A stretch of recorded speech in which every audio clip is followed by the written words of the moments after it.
For more than a century, the Great Pyramid of Giza has stood as one of humanity's most celebrated achievements, a monument so immense and so precisely engineered that it continues to dominate both the Egyptian landscape and the imagination of the modern world. According to the conventional narrative, this colossal structure was built during the reign of Pharaoh Khufu around 2560 BCE by tens of thousands of laborers armed with little more than copper tools, wooden sledges, ropes, ramps, and remarkable organizational skill. Archaeologists point to worker villages discovered near Giza, administrative papyri describing transportation logistics, and visible tool marks on stone blocks as evidence supporting this explanation. To many scholars, the case appears settled. Yet beneath that confidence lies a collection of measurements, anomalies, and unanswered questions that have persisted for decades. Recently, discussions intensified after claims circulated that advanced artificial intelligence systems analyzing the complete body of pyramid data identified patterns that challenge the sufficiency of the traditional explanation. Whether one accepts those claims or not, the underlying observations themselves remain real and continue to provoke debate. The Great Pyramid's base covers more than 13 acres and is leveled with astonishing accuracy. Surveyors have measured deviations across the foundation at only a few centimeters over a span exceeding 230 meters. Its four sides are aligned to true north with extraordinary precision, deviating by only a tiny fraction of a degree. Such accuracy would be impressive even for many modern construction projects, yet it was allegedly achieved more than 4,500 years ago without steel instruments, lasers, satellites, or modern surveying equipment. Defenders of the conventional model argue that Egyptian builders used stellar observations, water-filled trenches, and painstaking measurements to achieve these results. Critics respond that while such techniques can indeed produce remarkable accuracy, experimental reconstructions have struggled to match the exact tolerances found at Giza. The question is not whether ancient Egyptians were skilled; their achievements are undeniable. The question is whether the currently proposed methods fully explain every aspect of what remains standing on the plateau today. The scale of construction presents another challenge. The Great Pyramid originally contained approximately 2.3 million stone blocks, many weighing several tons. If construction lasted roughly 20 years, workers would have needed to quarry, transport, shape, position, and align hundreds of blocks every day without interruption. Supporters of the mainstream timeline emphasize the immense labor force available to the Egyptian state and point to evidence of sophisticated logistics. Skeptics counter that the required speed appears extraordinary when combined with the precision demanded throughout the structure. Individually, each challenge may appear manageable. Together, they create a puzzle that remains difficult to ignore. Mathematical relationships embedded within the pyramid have generated even greater controversy. Researchers have long noted that the ratio between the pyramid's perimeter and its height closely approximates the mathematical constant pi. Others argue that certain dimensions appear to reflect the golden ratio. Mainstream Egyptologists generally view these relationships as either coincidental or the natural consequence of practical architectural choices rather than evidence of advanced mathematical knowledge. Alternative researchers disagree, arguing that the recurrence of multiple mathematical relationships within a single monument reduces the likelihood of coincidence. Debate becomes even more intense when Earth-scale measurements are introduced. Some observers claim that multiplying the pyramid's height and perimeter by specific factors yields values surprisingly close to the planet's dimensions. Critics of these theories note that with enough numerical comparisons, meaningful-looking patterns can often emerge by chance. Nevertheless, the persistence of such observations has ensured that discussions surrounding the pyramid remain active long after many expected them to fade. Physical evidence within the stone itself forms another major area of debate. The pyramid's internal chambers contain granite blocks transported from Aswan, hundreds of kilometers away. Granite is an exceptionally hard material containing quartz crystals that rank far above copper on the Mohs hardness scale. Experimental archaeologists have demonstrated that granite can be worked using copper tools combined with abrasive materials such as quartz sand.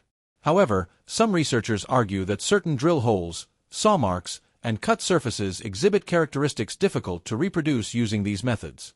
One of the most frequently cited examples is the so-called Petri core, a granite cylinder recovered during investigations of the site.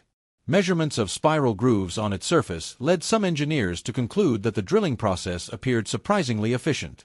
Alternative researchers have proposed explanations ranging from highly sophisticated lost techniques to technologies unknown in conventional Egyptian archaeology.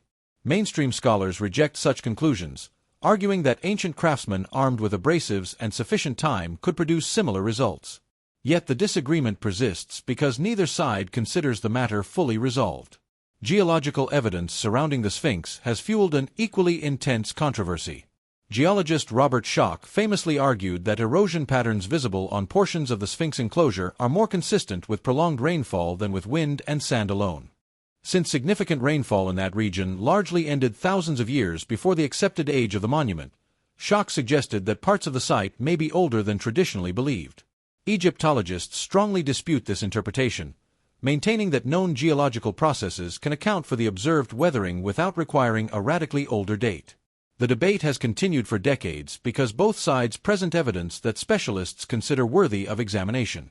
What makes the controversy particularly fascinating is that it extends beyond a single monument. If the Sphinx were significantly older than currently accepted, the implications would affect broader assumptions about the development of civilization in northeastern Africa. Another issue frequently raised by critics of the conventional model concerns technological progression. In most areas of human development, advances occur gradually. Pottery becomes more refined over time. Metallurgy progresses through identifiable stages. Writing systems evolve from simpler forms into more complex ones.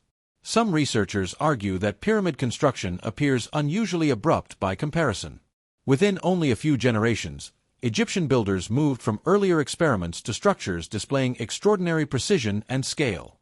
Mainstream historians respond that surviving evidence likely represents only a fraction of what once existed and that significant developmental stages may simply have been lost. Nonetheless, the apparent leap continues to inspire speculation about forgotten knowledge and missing chapters of history. The broader significance of these debates lies not in proving sensational theories, but in understanding how scientific inquiry functions. Every field of study operates through models that attempt to explain available evidence. As new information emerges, those models are refined, expanded, or occasionally replaced. The Great Pyramid occupies a unique position because it combines engineering, mathematics, astronomy, geology, archaeology, and history within a single structure. As a result, discussions about its origins often reveal as much about modern assumptions as they do about the ancient world. Supporters of conventional explanations emphasize the danger of underestimating ancient human capabilities. Critics warn against accepting incomplete explanations simply because they have become familiar. Between these positions lies a productive tension that continues to drive investigation. What remains undeniable is that the Great Pyramid still challenges our understanding in ways few monuments can. Its measurements remain unchanged. Its stones remain in place. The precision that astonished 19th-century surveyors continues to astonish modern engineers. Whether future discoveries ultimately reinforce traditional explanations or reveal entirely new dimensions of the story, the monument itself stands as a reminder that history is rarely as simple as it first appears. The pyramid does not tell us directly who built it, how every block was shaped, or why certain design choices were made. Instead, it presents a collection of facts that humanity continues to interpret through evolving lenses of knowledge and technology. In that sense, the greatest mystery may not be the pyramid itself, but the enduring gap between what we know and what we still struggle to explain. Thousands of years after its construction, it continues to provoke questions powerful enough to challenge assumptions, inspire research, and remind us that even in an age of satellites, supercomputers, and artificial intelligence, some of history's most famous monuments still refuse to surrender all of their secrets.